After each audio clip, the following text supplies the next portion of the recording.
और फिर फॉरेस्ट्री में भी इस तरह के अनुसंधान, और बाद में पीएचडी करके, पीएचडी करने के बाद जो यहाँ से स्टूडेंट विद्यार्थी अपने डिग्रियां ले करके विभिन्न संस्थानों में यहाँ से वो निकलते हैं और अपनी सेवाएं बहुत सारे संस्थानों में, चाहे वो इंडियन इंस्टीट्यूट ऑफ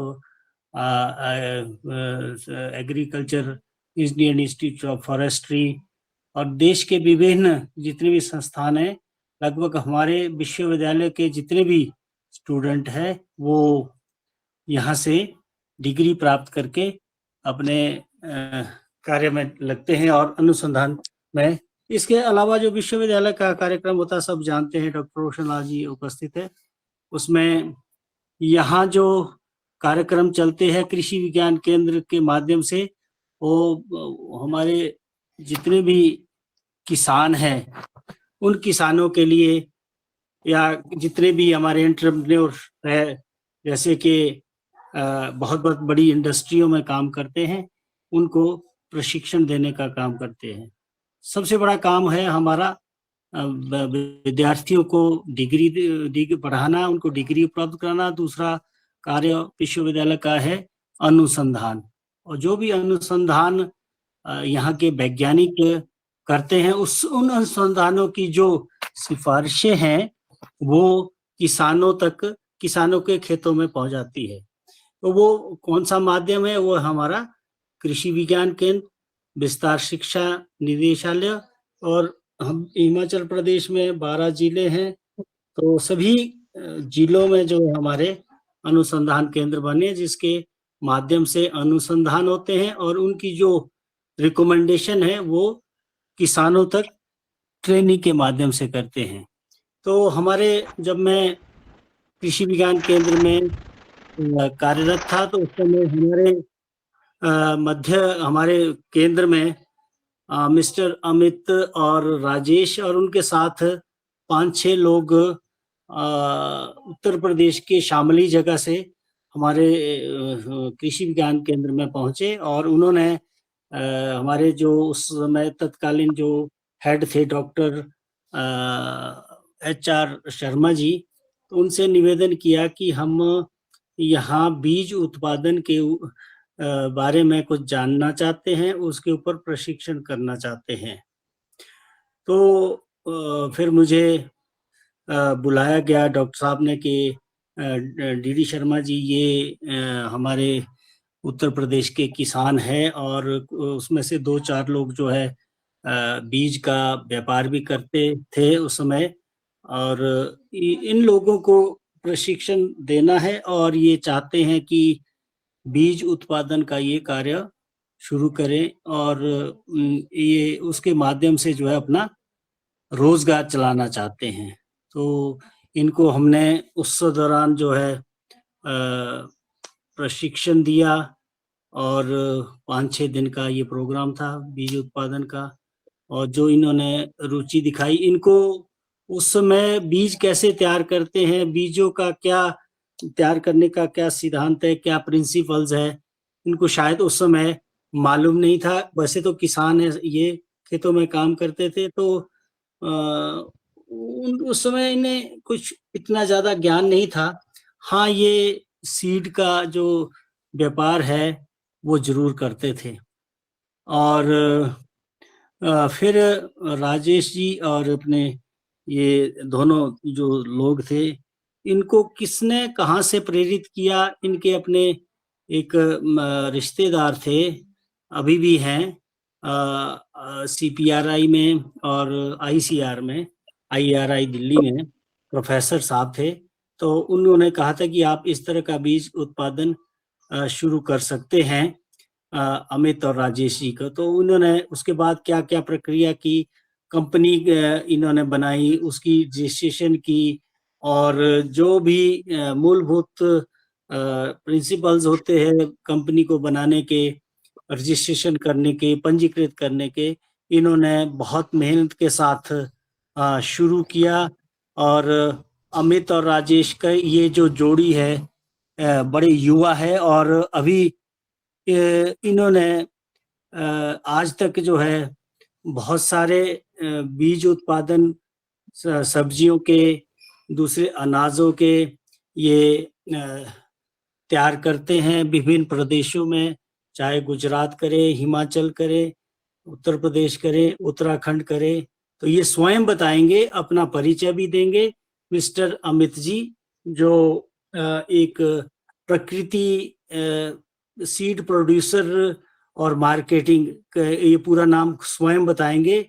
और मैं ज्यादा समय ना लेता हुआ अब अमित जी से निवेदन करूंगा कि इनकी जो जीवन की जो ये आजकल जो ये बीजों का काम कर रहे हैं, मार्केटिंग कर रहे हैं, और किस तरह से यहाँ कहाँ से शुरू हुई इनकी ये जो बीजों की जो बीज तैयार करने की, मार्केटिंग करने की, किसने इनको प्रेरित किया, और कहाँ से इनकी जो ये इतिहास बना है, और आज ये अपने आप को बहुत सारा स्वयं जो है बहुत अच्छा इससे रोजगार प्राप्त कर रहे हैं। तो मैं ज्यादा समय ना लेता हुआ श्री अमित जी से निवेदन करूंगा कि वो अपना माइक अनम्यूट करें और अपना वीडियो भी अगर करना चाहें तो ये कर सकते हैं।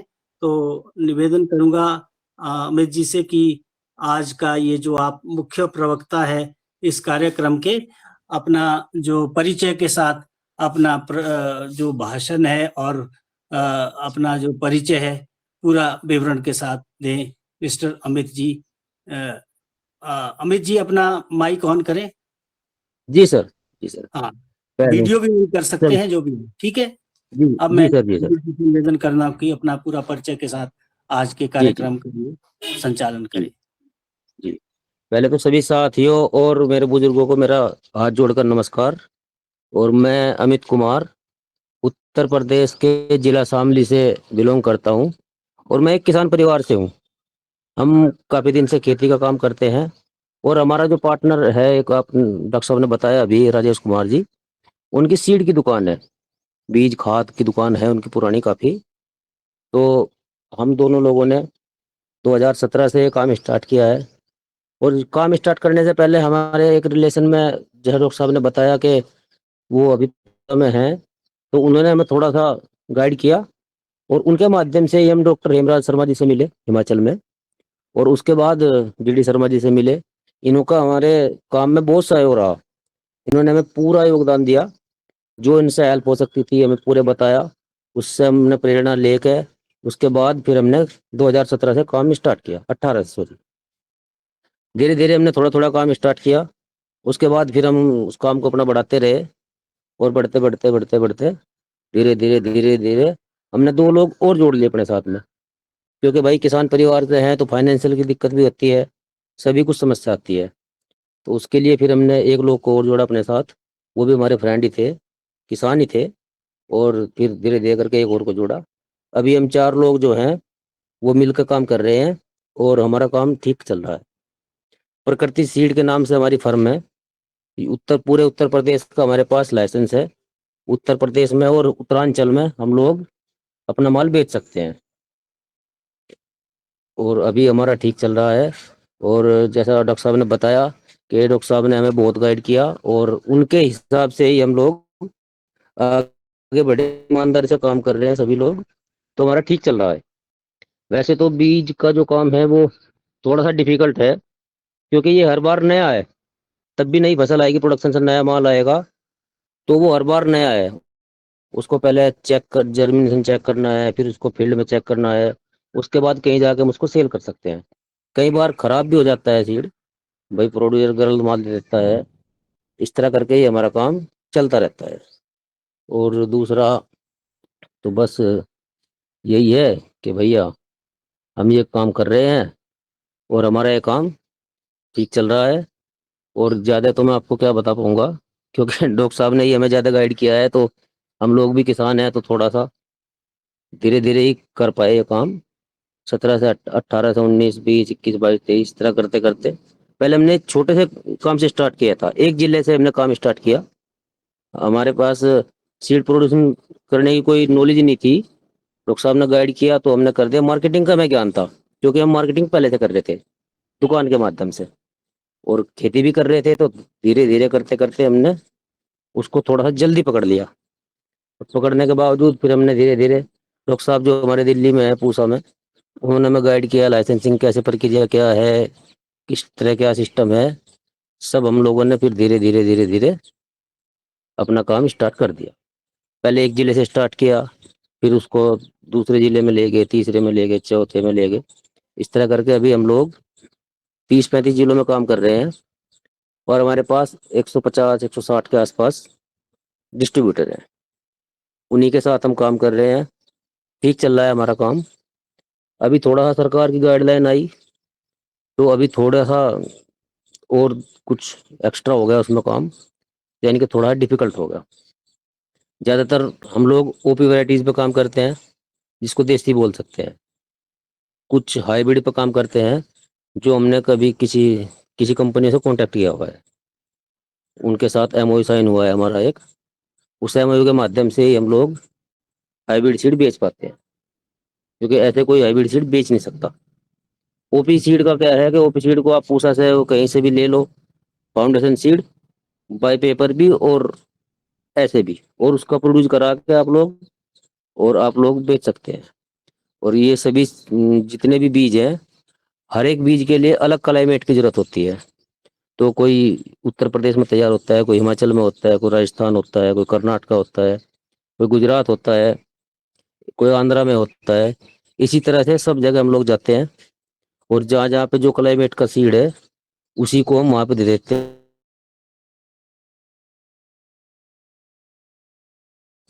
और उठाने के बावजूद फिर उसको चेक करते हैं, जर्मिनेशन चेक करते हैं, उसकी क्वालिटी चेक करते हैं, उसको प्रोसेसिंग करते हैं, फिर उसके बाद पैक करके मार्केट में सेल कर देते हैं। ये बिजनेस चला हुआ है, और धीरे धीरे धीरे धीरे बढ़ता बढ़ता ये आज हमारा 4 करोड़ का टर्नओवर हो चुका है पिछले 7 साल में। और अभी अब प्रक्रिया है कि भाई थोड़ा सा और आगे बढ़ाएं। पहले हमने छोटे से स्टार्ट किया था, अपने घर से स्टार्ट किया था, फिर हमने एक जगह रेंट पे लिया गोडाउन के लिए, वहां से चल रहा है। अभी हमने प्लांट के लिए अपनी जमीन भी ले ली है, परचेज कर रखी है 1 एकड़ जमीन। उसमें अब हम प्लांट लगाने के विचार में है, बड़े वाला। अभी हमारा छोटा काम चल रहा है इस हिसाब से, और अब धीरे धीरे ऐसे ही हम दूसरा स्टेट खोल लेंगे, हिमाचल चले जाएंगे, उत्तरांचल चलिए चल ही रहा है हमारा, दिल्ली चले जाएंगे, मध्य प्रदेश, राजस्थान, जहाँ जहाँ भी जो जितनी कैपेसिटी होती है उसी के हिसाब से काम करना पड़ता है, क्योंकि मार्केट में पैसा भी फंसता है उधार, और जो माल आता है वो कैश आता है सारा। कैश खरीद के और उधार बेचने के लिए फिर फंड की जरूरत भी पड़ती है। तो जितना हमारे पास हो सकता है उतना ही हम कर पाते हैं, ज़्यादा से फिर दिक्कत हो जाती है। तो मेरा कहना ये है सभी से कि अगर आप लोग कुछ करना चाहते हैं जीवन में, अच्छा काम, तो कर सकते हैं। ऐसा नहीं है कि भाई मुझे इस चीज़ की नॉलेज नहीं है और मैं इसको कर नहीं पाऊंगा। अगर आपके अंदर पावर है तो उस काम को सीख सकते हैं और कर भी सकते हैं।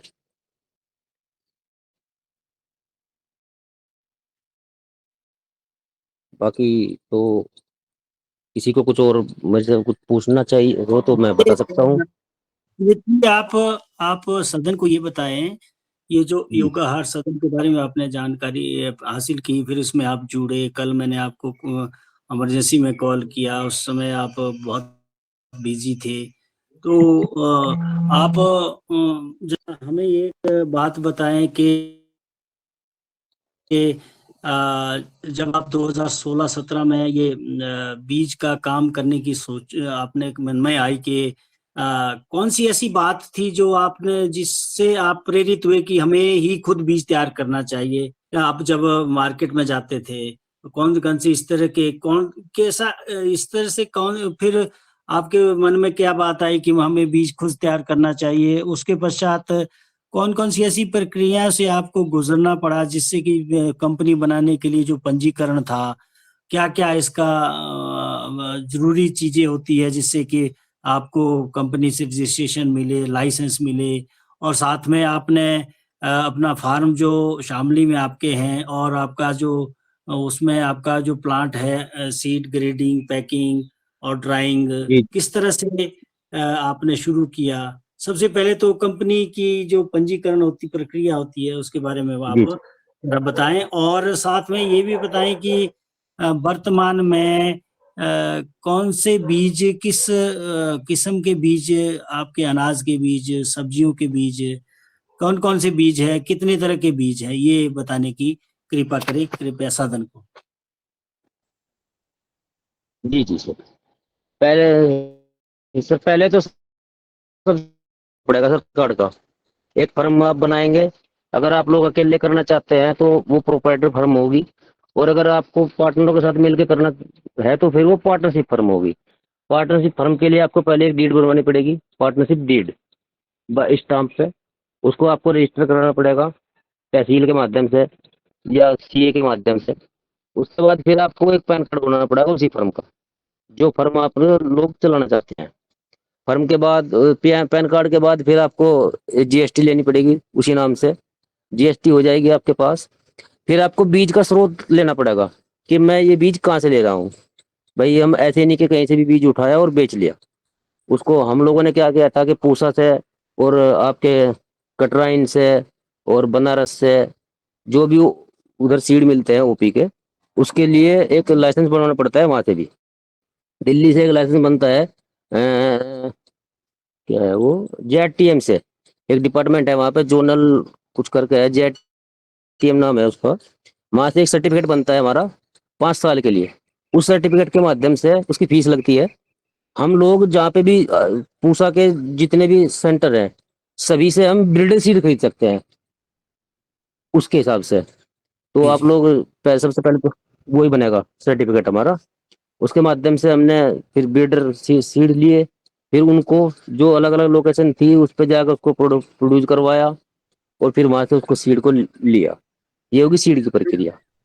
और लाइसेंस की प्रक्रिया उसके बाद फिर जीएसटी हो गई आपकी। फिर उसके बाद आपको जहाँ पे आप लोग को काम करना है उस जिले का लाइसेंस लेना पड़ेगा कृषि अधिकारी से। कृषि अधिकारी आपको वो लाइसेंस दे देंगे। और वो जी। जो पूरे हमने स्रोत इकट्ठे किए सीड के, हाँ जी। पूसा के माध्यम से या भाई किसी यूनिवर्सिटी के माध्यम से, जैसे भी, तो उन सब के फिर बिल्डर लेके आप लोगों को, और आपको स्टेट लेवल का लाइसेंस लेना पड़ेगा। क्योंकि हमें काम तो एक जिले में तो करना नहीं है, और पैकिंग का काम अगर करना है तो उस स्टेट की परमिशन हमें होनी चाहिए, प्रोड्यूस, पैक और मार्केटिंग की।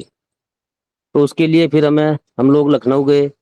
वहाँ हमने अपने पूरे पेपर सबमिट किए, पैन कार्ड, आधार कार्ड, पार्टनरशिप डीड, और आपकी जीएसटी, और ये जो पूसा से बिल्डर लिए वो, कहीं और से बनारस से लिए वो, सब कुछ हमने सबमिट किए। फिर उसी के हिसाब से हमारी वैरायटियाँ वहाँ पे बेचने के लिए वो होगी, रजिस्टर्ड होगी। यानी कि ये वैरायटी हम लोग बेच सकते हैं। मूली होगी, पालक होगा, धनिया होगा, लौकी, तोरी, कद्दू, खीरा, सभी आइटम, मटर, फ्रांस बीन, इस तरह के आइटम सर। तो सभी का हमने रजिस्ट्रेशन कराया फिर वहाँ पे। और वो हमारे लाइसेंस के साथ 5 साल का लाइसेंस बना हमारा। एक पहले 3 साल का बना था स्टार्टिंग में, अभी 5 साल का कर दिया सरकार ने। हर 3 साल बाद वो रिन्यू होता है फिर लाइसेंस। उस लाइसेंस को रिन्यू करवाना पड़ के लिए फिर दोबारा से उस सारे पेपर फिर देने पड़ते हैं, जो जो आप लोग आइटम बेच रहे हैं। इसी हिसाब से जो अगर हम ब्रीडर सीड भी खरीदते हैं वो भी 5 साल के लिए मिलता है।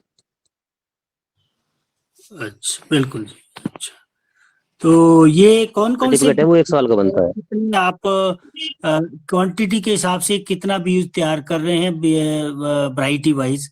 ज्यादातर बीज के ये डिमांड के मुताबिक ही आप करते हैं? जैसे आपने कहा कि ओपन पॉलिनेटेड किस्म के ही बीज ज्यादा तैयार कर रहे हैं, क्योंकि वर्तमान में जो बीज उत्पादन में सबसे ज्यादा समस्या आ रही है वो हमें आ रही है हाइब्रिड बीज जो बाहर से इंपोर्ट हो रहे हैं, उसकी ज्यादा मांग है। और जितने भी अनाज वाले बीज है, चाहे आपका गेहूं है, आपका बाजरा है, जो भी है, मक्की है, तो आप ये बताएं अमित जी कि सबसे ज्यादा बीज की कौन सी डिमांड है, और इसमें सबसे जो कठिन कार्य है बीज को भेजना या फिर करना, ये आपका, आप भी इसके बारे में भी बताएं। देखिए सर, वैसे तो सबसे कठिन, वैसे तो आज की तारीख में डिमांड हाइब्रिड सीड की है। और हाइब्रिड सीड का प्रोडक्शन करना वो सबसे कठिन काम है, क्योंकि उसके लिए आपके पास उसके पेरेंट लाइन होनी चाहिए। मेल होना चाहिए, फीमेल होनी चाहिए। और वो मेल फीमेल का सोर्स मिलेगा आपको तब आपके पास कोई अच्छा रिसर्चर हो, डॉक्टर हो, पीएचडी, वो ही रिसर्च कर सकते हैं। भाई हम लोग तो किसान लोग हैं, तो हम कैसे रिसर्च करेंगे? और अगर हमने रिसर्च कर भी लिया तो उसको ऑन पेपर कैसे लाएंगे? ऑन पेपर लाने के लिए रिसर्च सेंटर होना चाहिए सबसे पहले तो। जिस कंपनी के पास रिसर्च सेंटर है, उन्हीं कंपनी के पास हाइब्रिड सीड बेचने की अथॉरिटी होती है। ओपी तो ओपी आइटम है, ये तो कोई भी कर सकता है। उसका भी यही माध्यम है ओपी का। जिस तरह ओपी का माध्यम है, उसी तरह हाइब्रिड का भी माध्यम है। अगर आपको हाइब्रिड सीड का प्रोडक्शन कराना है, तो सबसे पहले आपको मेल फीमेल लेने पड़ेंगे। वो पूसा से मिल जाते हैं, और उनकी कॉस्ट इतनी ज्यादा होती है कि वो उसको ना मैनेज कर पाना काफी मुश्किल होता है। तो इसलिए ज्यादातर लोग बाग, कुछ लोग किसी कंपनी से कांटेक्ट कर लेते हैं, एमओयू साइन हो जाता है। भाई 2 वैरायटी का हमने, 4 वैरायटी का किसी भी कंपनी से हमने एमओयू साइन कर लिया, उनसे वो वैरायटी लेते रहते हैं और उसको बेचते रहते हैं। ऑन पेपर भी देते हैं वो हमारे लाइसेंस में चढ़ जाएगा, जो ऑन पेपर हमने लिया उनसे। फिर उसी को हम सेल कर सकते हैं किसी अदर कंपनी से खरीद के। पर हाइब्रिड बेचेगा वही जिसके पास रिसर्च सेंटर होगा अपना खुद का। अगर रिसर्च सेंटर नहीं है तो फिर हाइब्रिड बेच पाना बहुत मुश्किल काम है। और जैसे आपका मटर हुआ, भाई आपकी मूली हुई ओपी में, धनिया हुआ, पालक हुआ, और फ्रेंच बीन हुआ, ये जो इतने भी ओपी आइटम है, ये हम अलग अलग जगह पे तैयार करवाते हैं और उसको सेल कर देते हैं। ब्रीडर सीड हमने वहां से लिया हुआ है, पूसा से लिया हुआ है, कुछ बनारस यूनिवर्सिटी है वहां से लिया हुआ है, पंतनगर से भी लिया हुआ है। अलग अलग तरह के सीड इसी तरह से आ जाते हैं। और तो सबसे और अनाजों में कौन कौन से बीज तैयार कर रहे हैं और किस तरह से ये आपका जो प्रकृति के नाम से ये बेच रहे हैं, या प्रकृति के जी नाम जी से सर। आपने तैयार की है? और हाँ, अनाज तो वो अनाज का नहीं कर, अनाज कितनी का नहीं सर कितनी कर रहे हैं अभी क्वांटिटी हम। तैयार कर रहे हैं, ये बताएं।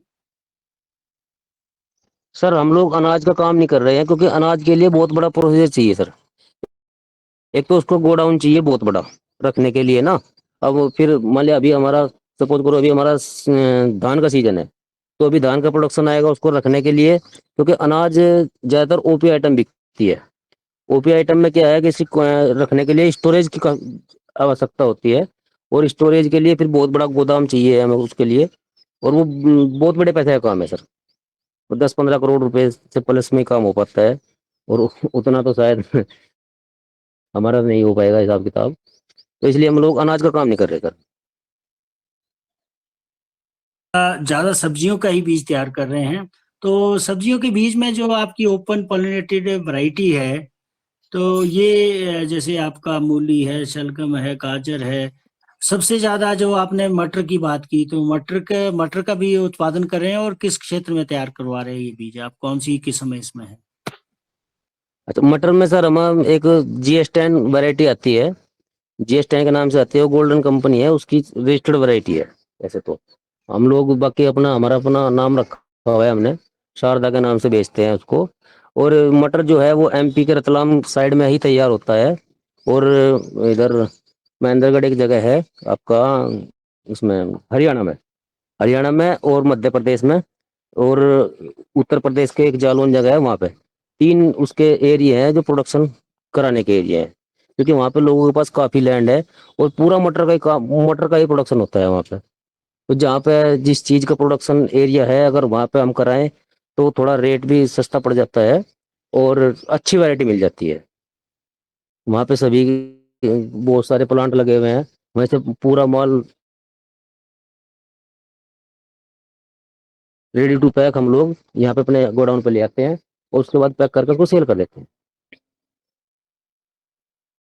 ये आप वहाँ के किसानों से संपर्क करते हैं, और किसानों के साथ एक एग्रीमेंट होता है, MOU साइन होता है, और एक इस तरह की कॉन्ट्रैक्ट फार्मिंग आप बीज जो है GS10 जैसे कहा मटर का बीज, आप उनको ब्रीडर सीड देते हैं। ब्रीडर सीड देने के बाद उनसे बातचीत होती है, फिर वो किसान, कितने ऐसे किसान हैं अभी आप जहाँ से, या किसान है या फार्म है बड़े बड़े, जहाँ से आप बीज अभी उत्पादन करवा रहे हैं अभी तक? जो आपने कहा कि 4 करोड़ के लगभग आपका टर्नओवर हो गया है, और 4 करोड़ का एक मतलब होता है एक बहुत बड़ी फर्म आपकी बन चुकी है। आप 4 लोग इसमें हैं और जैसे आपने कहा कि ये जो आपका आपस में जो कंपनी बनाई है, तो कितने फार्मर अभी तक आप पूरे प्रदेशों में अभी तक आपके संपर्क में है और उनसे बीज तैयार करवा रहे हैं, ये बताए अमित जी।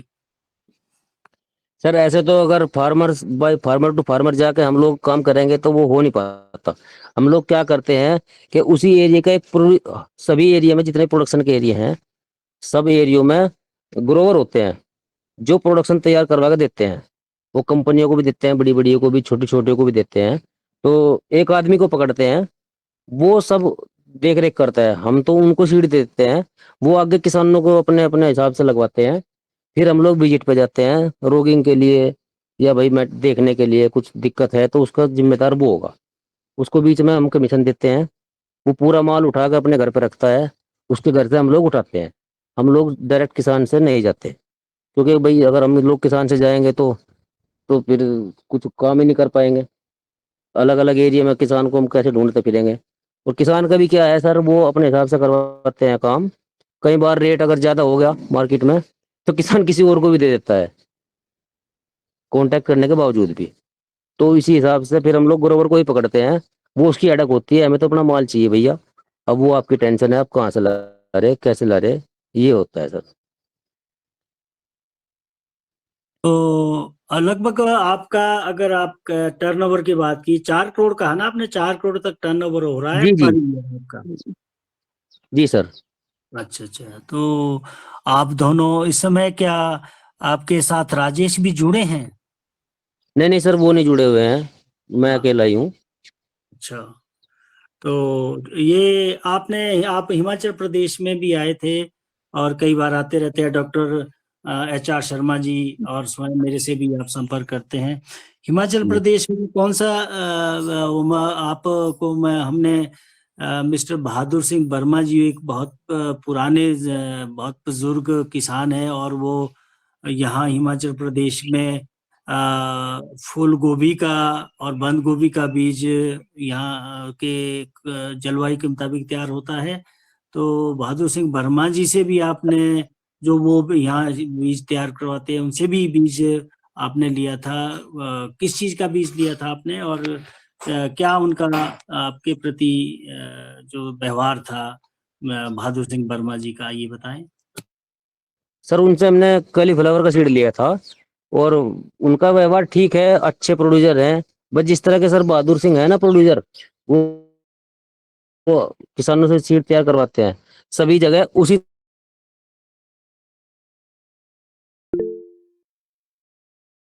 तब उनके पास 20 30 50 किसान होते हैं, वो सभी कंपनी से माल लेते हैं और उन किसानों को लगवा देते हैं। और फिर जिसका माल है वो उसको उतना उतना दे देते हैं। बाकी बीच में पेमेंट भी हम उन्हीं के अकाउंट में डालते हैं, फिर वो आगे डिस्ट्रीब्यूट करते हैं किसानों को। कई बार किसानों के अकाउंट में भी डलवा लेते हैं कि भाई इसका इतना डाल दो, इसका इतना डाल दो, इसका इतना डाल दो। वो उनसे अपने हिसाब से सेटिंग करते हैं, और हम लोग अपने हिसाब से बहादुर सिंह जैसे से सेटिंग करते हैं।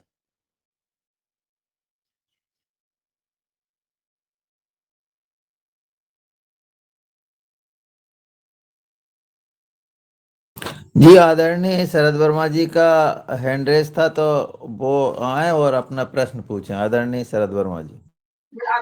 जी, सदन को कोटि कोटि प्रणाम। सर मैं थोड़ा सा फूलों के बीजों के विषय में चाह रहा था। जैसे गेंदे के फूल हैं या कोई इस टाइप के, वो बीज भी आप तैयार करते हैं क्या? नहीं सर, हम वो बीज तैयार नहीं करा रहे हैं, बाकी वो हमें पता है कि कहाँ पे तैयार होता है। वो एक्चुअली ना कर्नाटका में तैयार होता है फूलों के सभी सीड। तो उसमें कैसे, मतलब ये जो गेंदे में आपने देखा होगा मैरीगोल्ड में कोई हाइब्रिड्स लिखता है, कोई देसी देता है, तो ये क्या अंतर क्या है इसमें, कैसे? सर हाइब्रिड भी होता है और देसी भी होता है। देसी का क्या है, देसी मान लिया आपके पास कोई सीड है, आपके पास एक फ्लावर है, ये आपने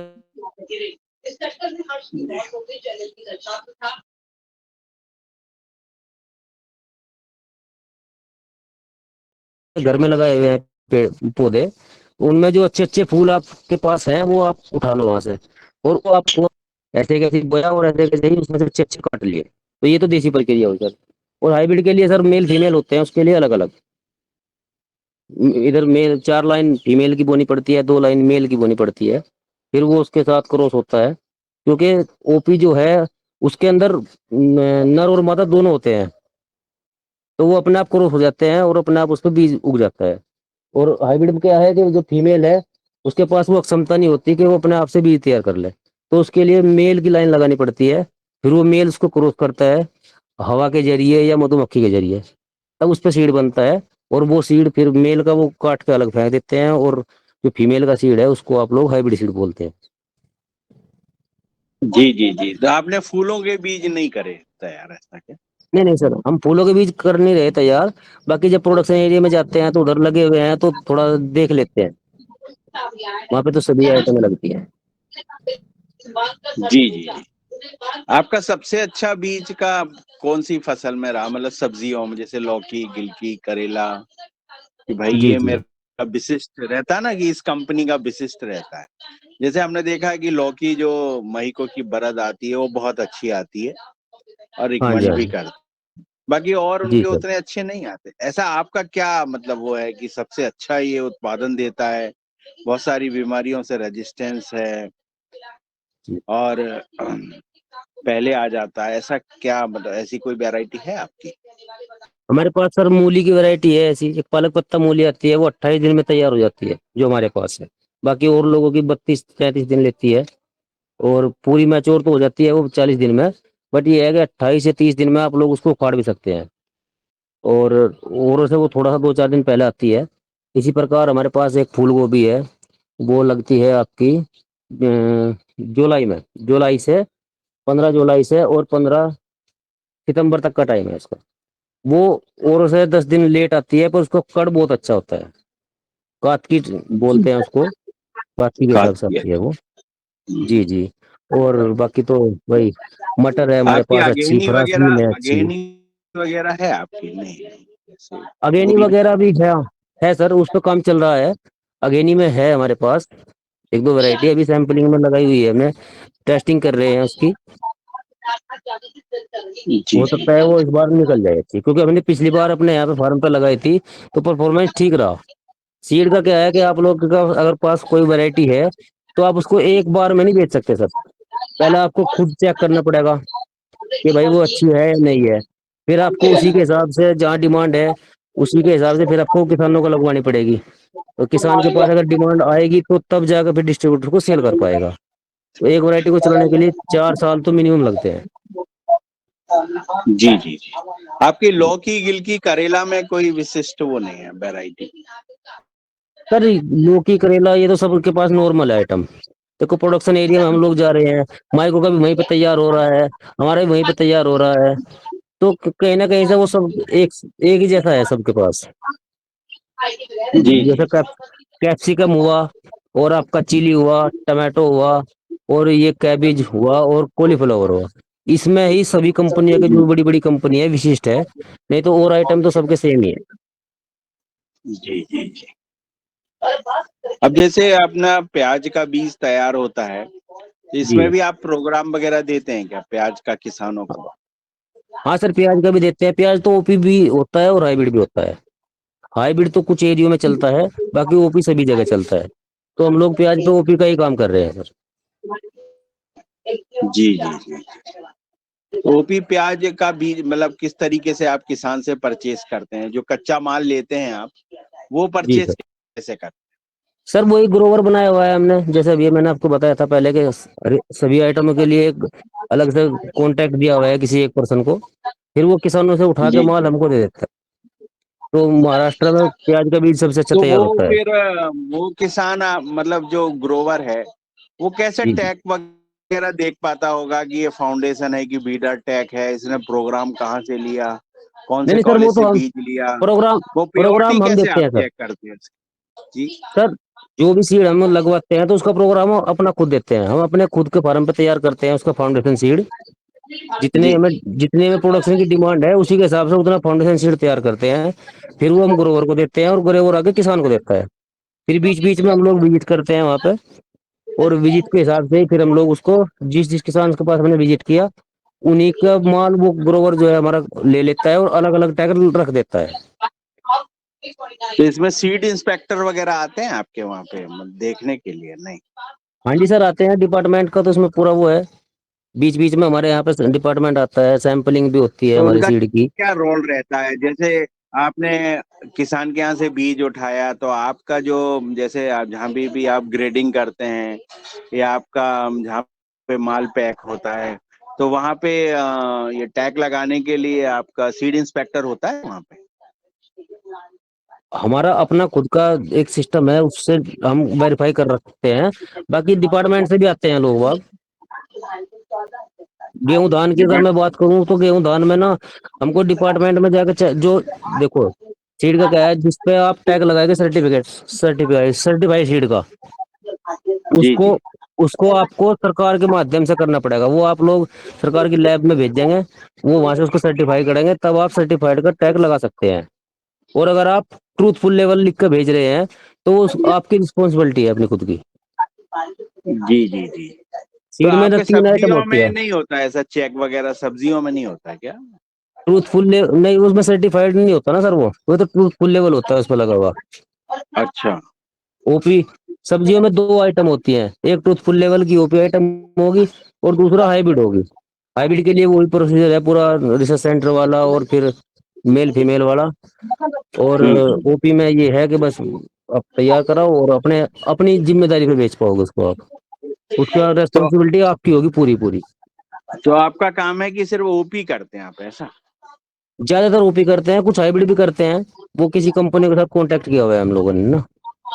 अच्छा अच्छा अच्छा अच्छा। नया हाइब्रिड नया में कानून कौन सा आया है? हाँ जी नया सर। कानून आप बता रहे थे ना, कोई जिसमें डिफिकल्ट है, ये कौन सा कानून आया है बीच में? अभी सर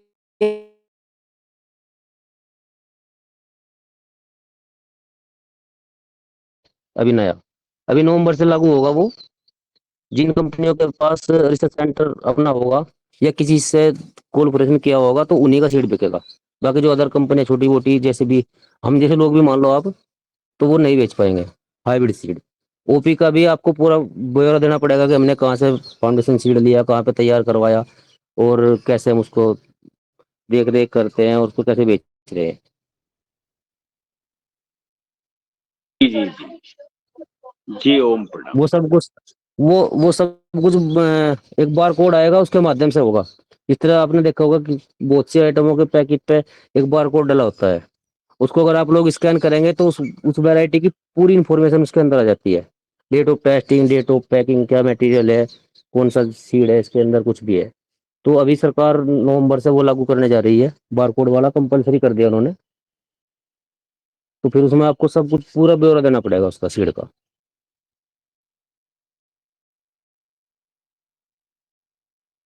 तो आप अपने शरद वर्मा जी ने अपने विचार रखे और अमित जी ने जैसे कहा कि ये जो वहाँ उस क्षेत्र में जहाँ बीज तैयार होता है, अगर आप महाराष्ट्र की बात करें वहाँ प्याज की बात की इन्होंने, हिमाचल की बात की वहाँ फूल गोभी बंद गोभी की बात की, और इस तरह से सारे प्रदेशों में आप बीज इकट्ठा करते हैं।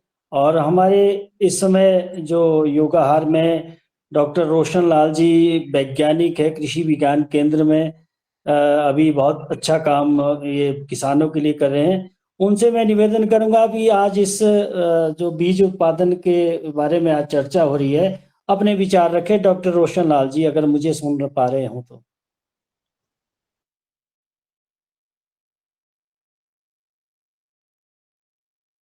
डॉक्टर रोशन लाल जी का मेरी आवाज नहीं पहुंच रही है। डॉक्टर रोशन लाल जी अपने विचार रखें। जो आज अमित जी एक युवा है और एक सीड प्रोड्यूसर है, आप अपने उनके उनको क्या संदेश देना चाहेंगे, उनको क्या गाइड करना चाहेंगे आप? धन्यवाद शर्मा साहब, सदन को सादर प्रणाम। और जो चर्चा चल रही है बहुत सुंदर विषय है, क्योंकि देश में बीज का जो व्यवसाय है वो ज़्यादातर कंपनियों के पास है, और इसमें अगर कोई छोटे इंटरप्रेन्योर आते हैं और वो अपना काम शुरू करते हैं, तो थोड़ा सा जो मोनोपोली है वो कम होगी, और ये जो छोटी छोटी जगह पे सस्ता बीज उपलब्ध होगा तो कहीं ना कहीं ये उत्पादन से सीधा प्रभावित करता है। क्योंकि जो बीज की बात करते हैं हम, तो सीड रिप्लेसमेंट रेट जो है वो जैसे क्रॉप में बोलते हैं 1/3 होना चाहिए, 33%। 3 साल में बीज बदल जाना चाहिए। और ज़्यादा जो वेजिटेबल्स की बात है, तो वेजिटेबल में अब ज़्यादा हाइब्रिड हो रहा, तो यहाँ तो 100% रिप्लेसमेंट होता है, क्योंकि हर बार नया बीज आता है, तो वहाँ पर स्कोप भी अच्छा है। और मतलब जो एफपीओ की दृष्टि से, कंपनी की दृष्टि से बहुत बढ़िया स्कोप है।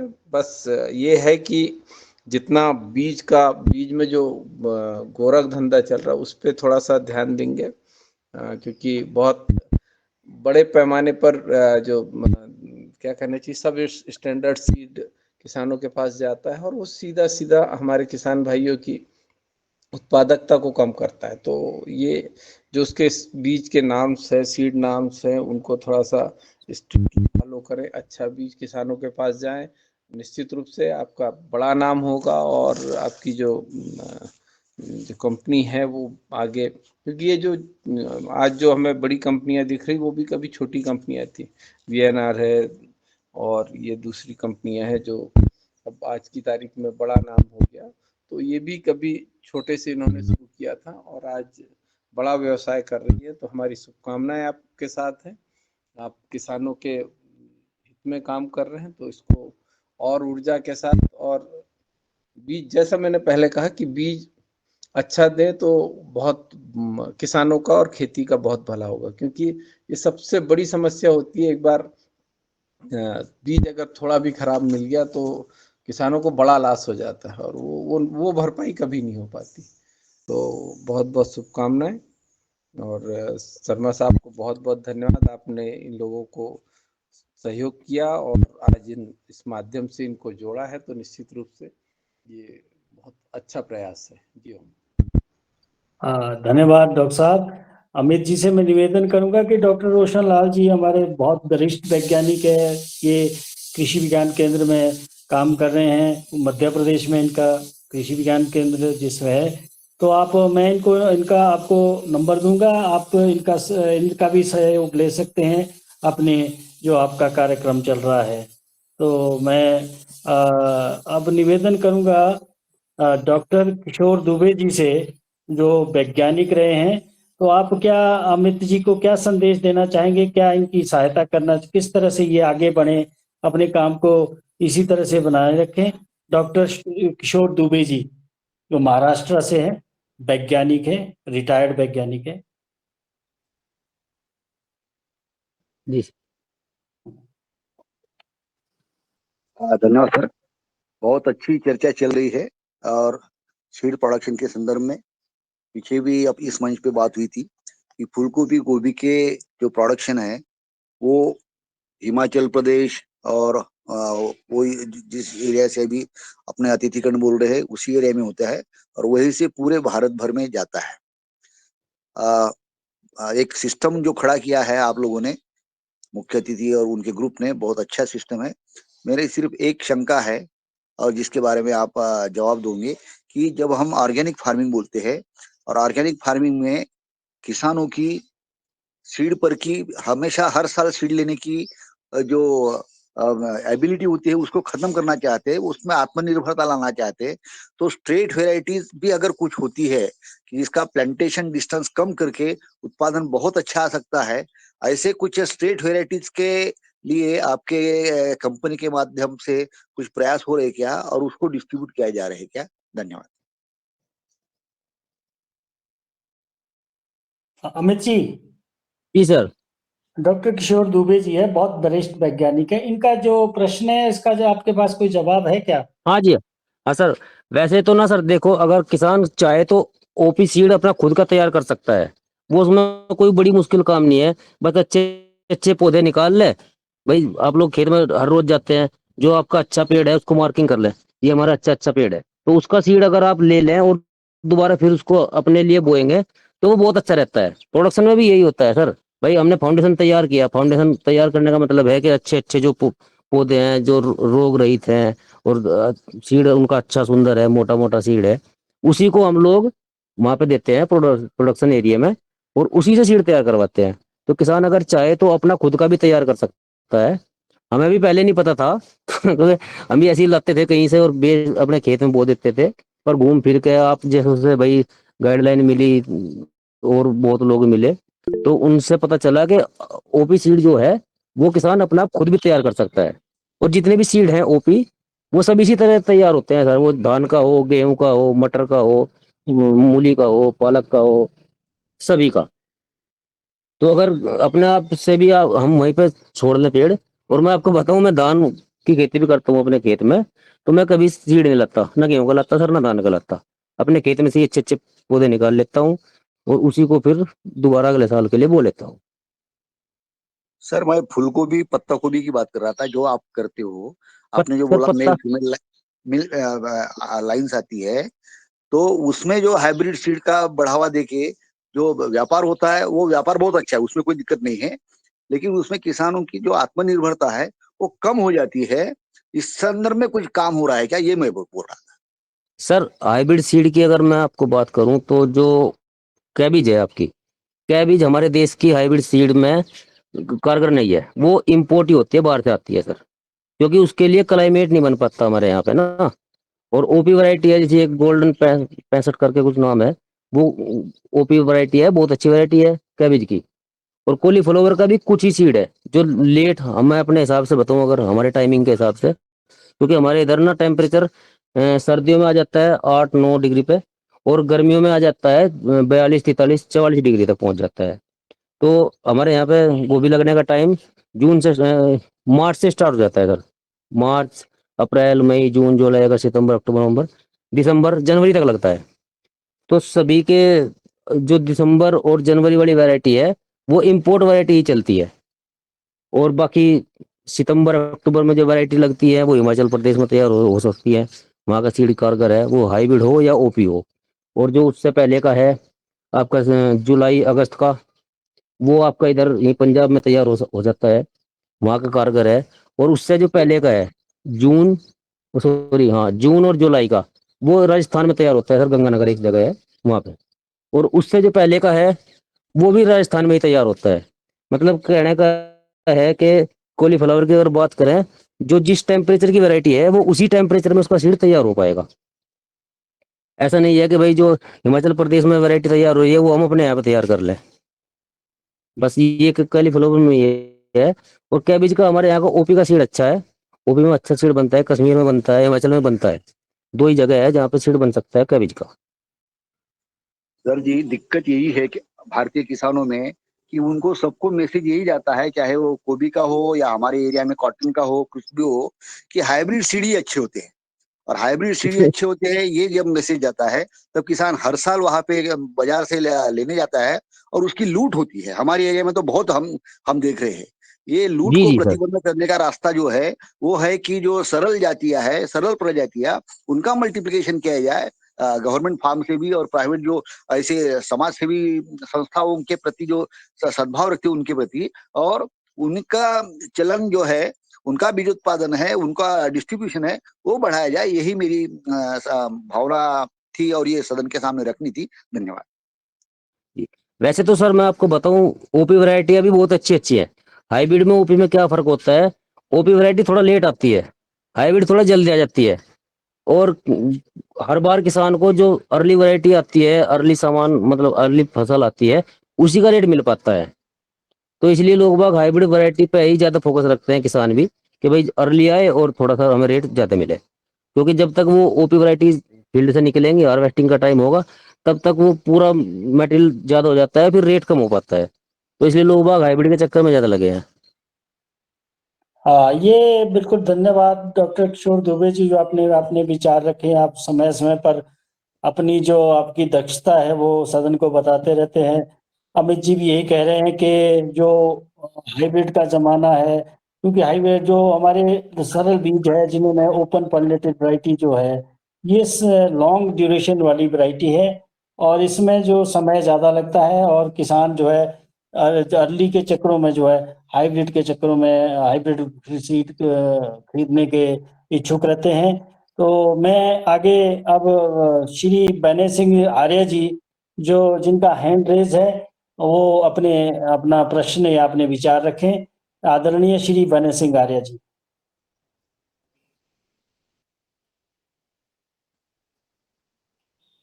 श्री बने सिंह आर्य जी का हाथ रेज था तो उन तक आवाज नहीं पहुंची। और मिस्टर प्रदीप जी का हाथ भी हैंड रेज्ड है। अगर वो अपना कुछ प्रश्न रखना चाहे तो वो सदन में सादर आमंत्रित है।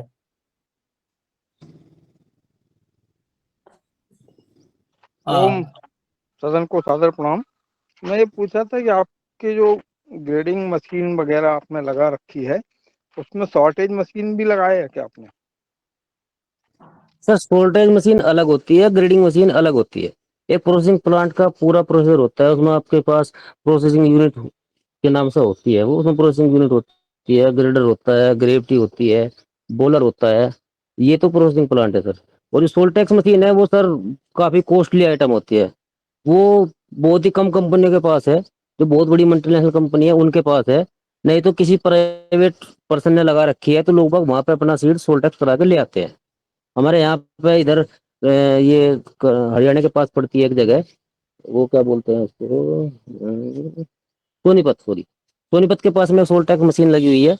हम लोग तो अगर सोल्टेक्स कराने की नौबत है तो वहां पे करा के ले के आते हैं। मगर आजकल शॉर्टेज मशीन सिर्फ 10-12 लाख रुपए में आ रही है। नहीं सर, वो 10-12 लाख में सोल्टेक्स मशीन नहीं आ पाती सर, वो तो 20-25 लाख रुपए की आती है सर, जो मुझे आइडिया है सर।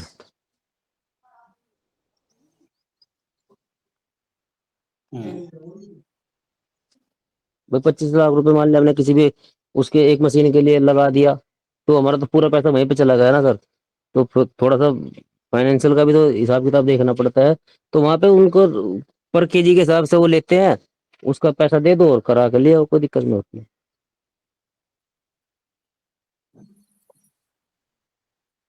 जी आ,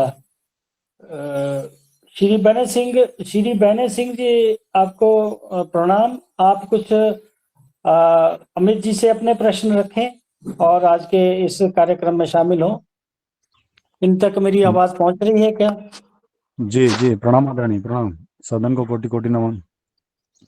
अमित जी, जैसे मेरा आपसे क्वेश्चन है कि बहुत लंबा एक्सपेरिमेंट में बात करना चाहूँगा आपको। स्थानीय बीज जो हमारे गांव में, प्रत्येक गांव में 2 प्रकार की मिट्टी होती है, तो इस मिट्टी से उस मिट्टी में प्रत्येक वर्ष अगर आदान प्रदान करके बीज अपन बोया जाए तो उसमें उत्पादन की कमी भी नहीं होती और रोग भी कम लगते हैं। जी सर, जी और सर, बिल्कुल सही कह रहे हैं आप। स्थानीय बीजों की भूमिका रहती है, जैसे कि मान लो अपन मध्य प्रदेश के रहने वाले हैं और या कहीं अदर राज्य में चले गए तो वहाँ की लैंग्वेज, वहाँ की भाषा, वहाँ का रहन सहन अपन को सूटेबल नहीं होता।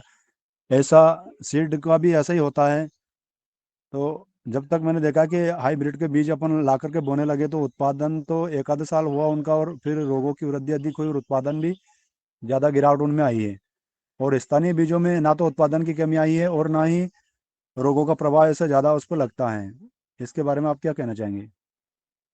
सर जैसे मैंने अभी आपको बताया था, कॉलीफ्लावर के अगर बात करें हम, तो कॉलीफ्लावर जो जिस क्लाइमेट का सीड है वो उसी क्लाइमेट में तैयार होगा और उसी क्लाइमेट में उसका उत्पादन होगा।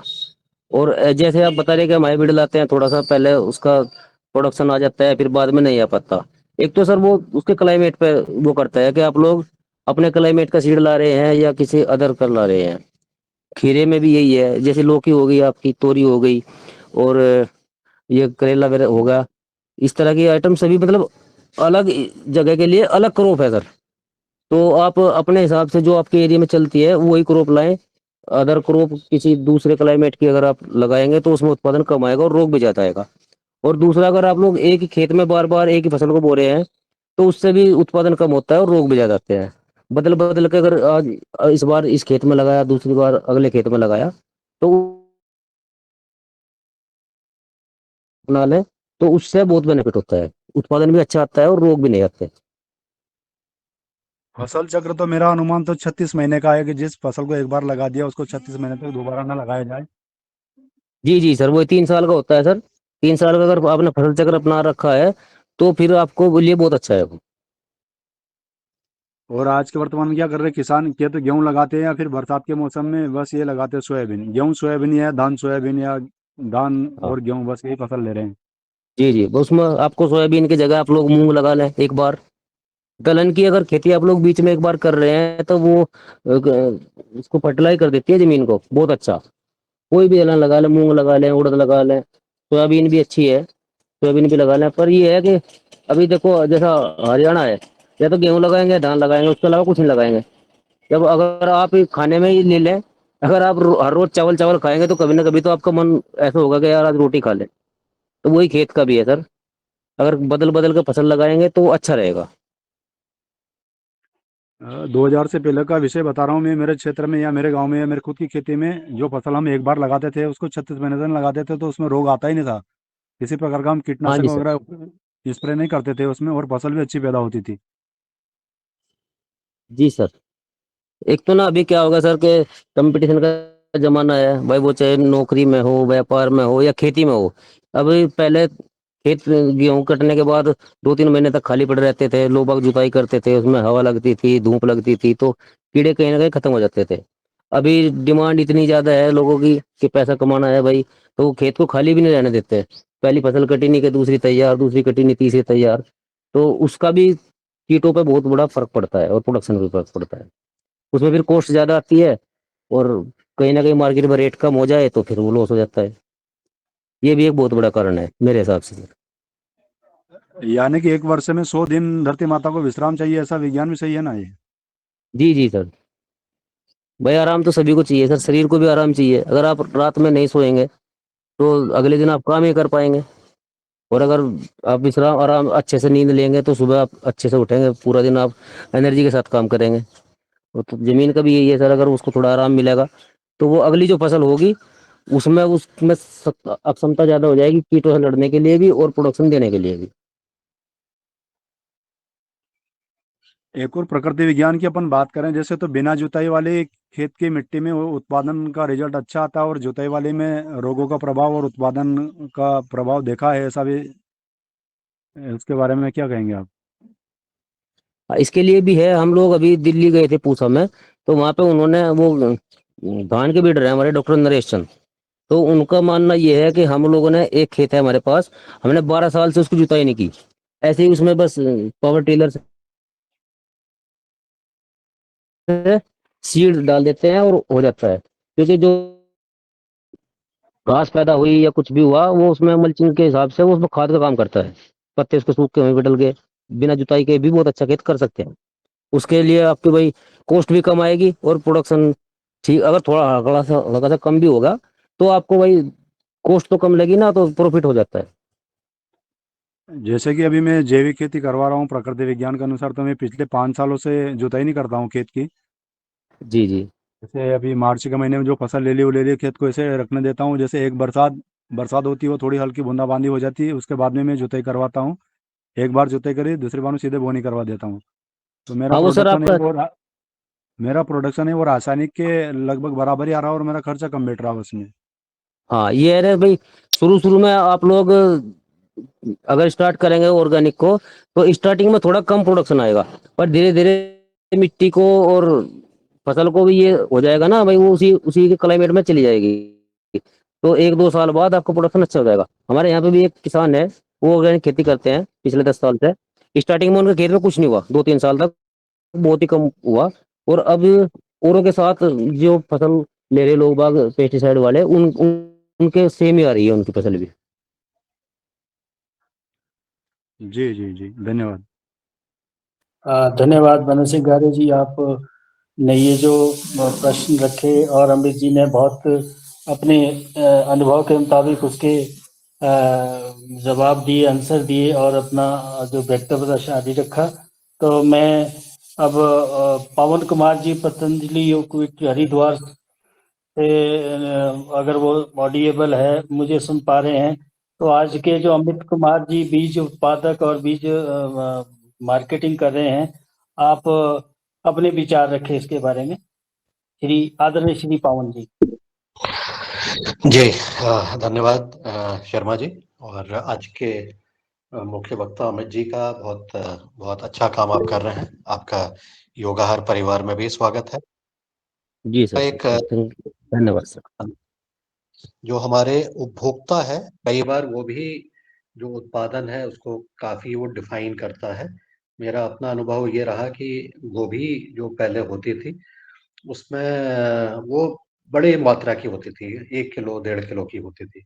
लेकिन कंज्यूमर की डिमांड ऐसी आई कि उसको चाहिए शहरी क्षेत्रों में कि उनको गोभी चाहिए 500 ग्राम की, 600 ग्राम की, 700 ग्राम की।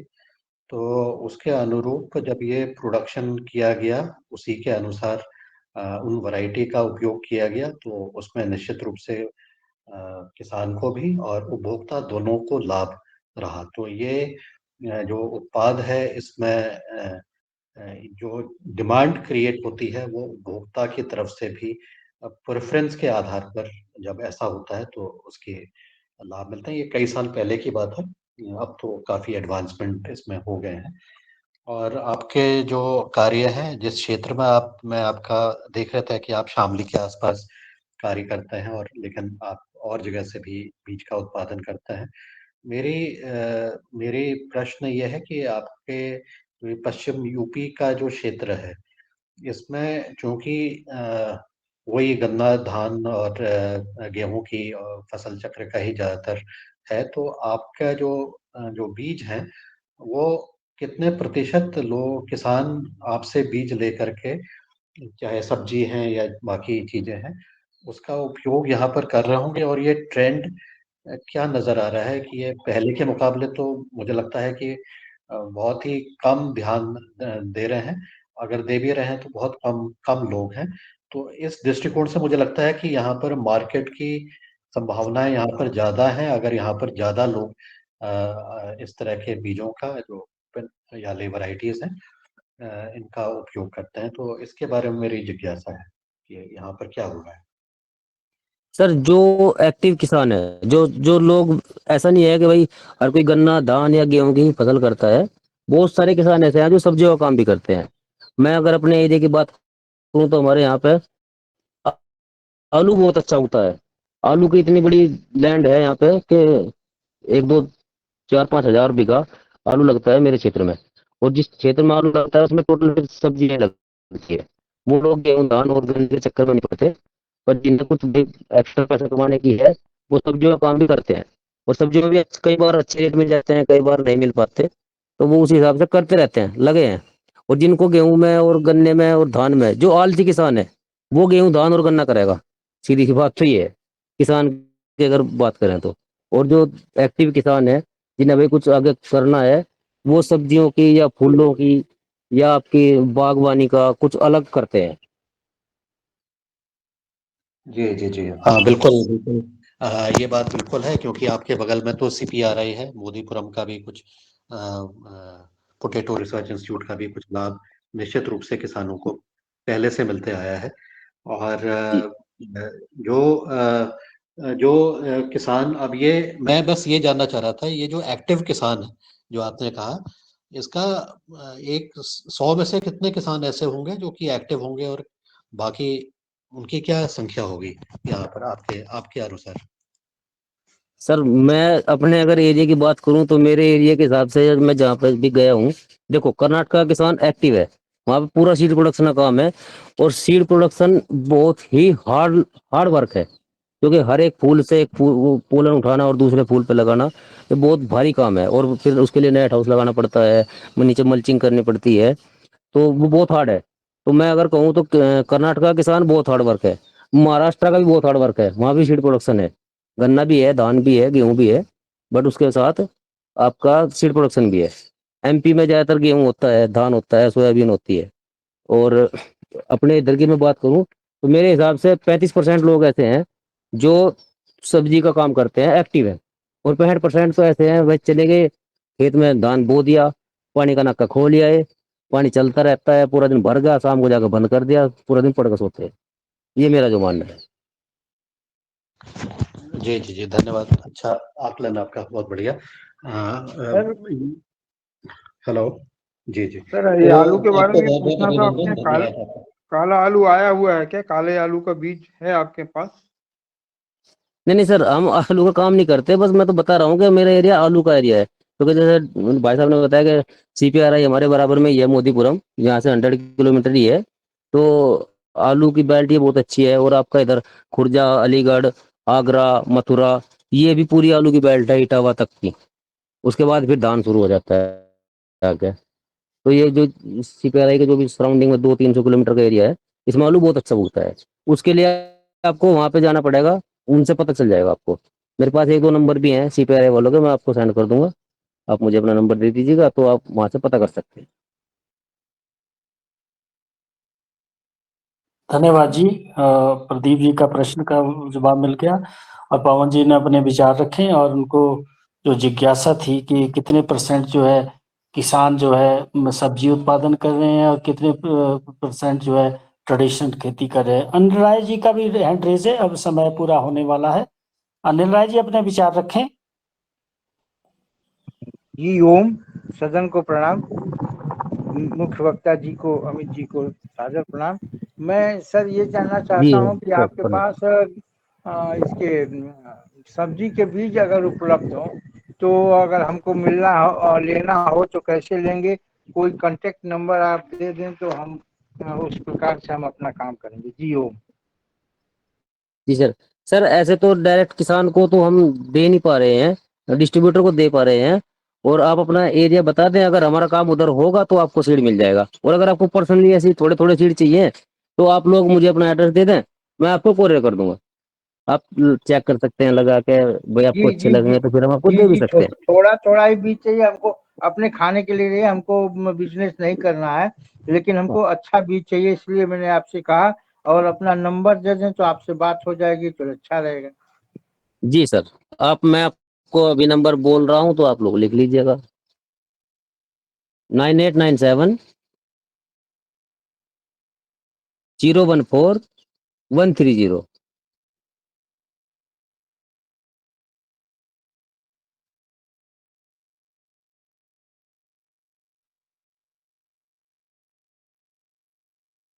दोबारा नंबर रिपीट करें अमित जी। 9897 यस, 014 130। शायद नंबर लिख लिया होगा। तो अब अमित जी ने अपने जो आज का इनका मुख्य अतिथि के रूप में इन्होंने अपने विचार रखे। अनुराग जी आपका प्रश्न पूरा हो गया क्या? Sir ji sir. Thank you. Number ले लिया आपने? वैसे मैं आपको नंबर बाद में शेयर कर दूंगा अमित जी का। और अमित जी से मैं निवेदन करूंगा कि आगे कभी भी आपके पास समय हो, अच्छे सुबह 7 से 8 बजे तक यहाँ पर खेती से संबंधित जो जानकारी, अन्य जानकारी भी यहाँ मिलती रहती है। मेडिकल की जानकारी है, आयुर्वेदाचार्य इसमें आते हैं, होम्योपैथी इसमें आते हैं, और अन्य प्रकार के जो भी यहाँ पर एक्सपर्ट इसमें योगाहार में, आपको मैंने कहा था कि ये 1515वां दिन है, और वह कोरोना काल से ये कार्यक्रम शुरू हुआ था। और ये यूट्यूब पे भी इसकी रिकॉर्डिंग हो रही है अभी, और यूट्यूब पे भी ये आप कभी भी प्रोग्राम देख सकते हैं। तो आपने अमित जी, मैं आपको बहुत बहुत बधाई देता हूँ। अन्य कोई जो योगाहार में अभी सदस्य जुड़े हैं, यदि किसी का प्रश्न हो तो अपना संक्षिप्त रूप से वो प्रश्न रख सकता है, अन्यथा आज का ये समय पूरा हो, आज के योगाहार का जो समय है कार्यक्रम का, वो पूर्ण होने की उस पे दिशा पे चल रहा है। तो कोई अन्य प्रश्न हो तो बता सकते हैं, अन्यथा अमित जी का मैं बहुत बहुत धन्यवाद करना चाहूंगा। रमेश चंद्र मेहरा जी उपस्थित हैं। जी ओम, सदन धन्यवाद। को नमन। मुख्य अतिथि महोदय से मेरा प्रश्न है कि जो युवा किसान है और छोटे किसान है, इनके लिए आपकी क्या सुझाव है सर? सर जो युवा और छोटे किसान है, छोटे किसान जो भी है, देखो अगर आप लोगों ने गन्ना बो दिया तो वो पूरे 1 साल में आएगा, उसका पैसा भी आपको 1 साल में ही मिलेगा। और फिर उसको आप 1 साल में एक बार आपको पैसा मिल रहा है तो उसमें आप सोच सकते हैं भाई मुझे क्या करना है क्या नहीं करना है। और अगर वही किसान अभी हाइब्रिड के जितने भी क्रॉप्स हैं वो 90 दिन में खत्म हो जाती है टोटल। अगर उस हिसाब से किसान सब्जी करें, छोटा किसान, तो वो 1 साल में 3 या 4 बार फसल ले सकता है, और 4 बार उसके पास पैसा भी आएगा, और उस पैसे को यूज भी कर सकता है। मूली अगर आप ले लें तो 40 दिन में तैयार हो जाती है। तो इस तरह की छोटी छोटी क्रॉप अगर वो करें तो उनके लिए बहुत अच्छा रहेगा सर। मूली मूली जो है ये जैसे मध्य प्रदेश की पिछले साल हमारे साथी ने लगाई मूली, फिर वो मूली हो नहीं पाई। तो जैसे मध्य प्रदेश में अभी जुलाई से लेकर के सितंबर तक जो है बारिश होती, सितंबर तो नहीं, जुलाई और अगस्त अच्छी बारिश होती है, सितंबर में कम हो जाती है। तो मूली को हमें सितंबर में लगाएं तो कौन सी मूली लगेगी? सितंबर में तो सर अगर टेम्परेचर कितना रहता है आपके सितंबर का? सितंबर में तो थोड़ा ज्यादा रहता है सर टेम्परेचर। कितना कितना सर कितना अब वो तो आइडिया? परफेक्ट नहीं आइडिया, मालूम। एक आइडिया थोड़ा सा भाई। 35, शरद 40, वर्मा जी हो तो 41? बता देंगे, शरद वर्मा जी बताएं सितंबर में कितना रहता है? जी दादू, सितंबर में अपने यहाँ तापक्रम कितना रहता? लगभग 30 के आसपास। 30 के आसपास। तो उसमें ना 2-3 वैरायटी है उसके पास। एक पूसा चेत की है, आपकी मीनू अर्ली है, और ये आइटम, ये 2 वैरायटी है सर जो उस टेम्परेचर में लग सकती है।